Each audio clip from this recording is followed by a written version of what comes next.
வேதம் சொல்லுகிறது, தேவன் இந்த காலகட்டத்தை தம்முடைய ஆவியிலே நமக்கு வெளிப்படுத்துகிறாராம். அப்படியானால் என்ன? ஹல்லேலூயா. நமக்கு தேவன் செய்ய போகிற எல்லாவற்றையும் முதல்ல ஆவியானவன் நமக்கு சொல்வார். நான் இதை உனக்கு செய்வேன், நான் உனக்கு இதை செய்வேன். அதற்கு ஆண்டவரே என்னை தகுதிப்படுத்தும் என்பதான் ஜெபமாக இருக்க வேண்டுமே தவிர, என்னுடைய இச்சையை நான் வச்சுக்கிட்டு, என்னுடைய எண்ணத்தை நான் வச்சுக்கிட்டு, ஆண்டவரே நீர் என்ன இதை செய்தால் உமக்கு நான் அதை தருவேன், இதை தருவேன் என்று ஆண்டவரை நாம் ஒரு நாளும் ஹல்லேலூயா விலை பேசாதிருக்க கர்த்தர் நமக்கு உதவி செய்வாராக. ஆமென்.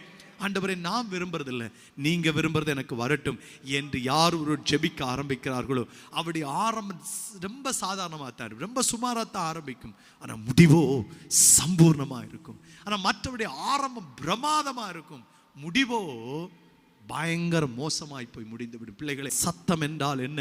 சத்தம் என்றால் ஜெபம். உபவாசம் என்பது தேவனை மாற்றுறதுக்கு இல்லை. உபவாச ஜெபம் என்பது ஹல்லேலூயா என்னிடத்தில் என்ன குறை இருக்கிறது என்று நான் என்னை புரிந்து கொள்ளுவதுதான்.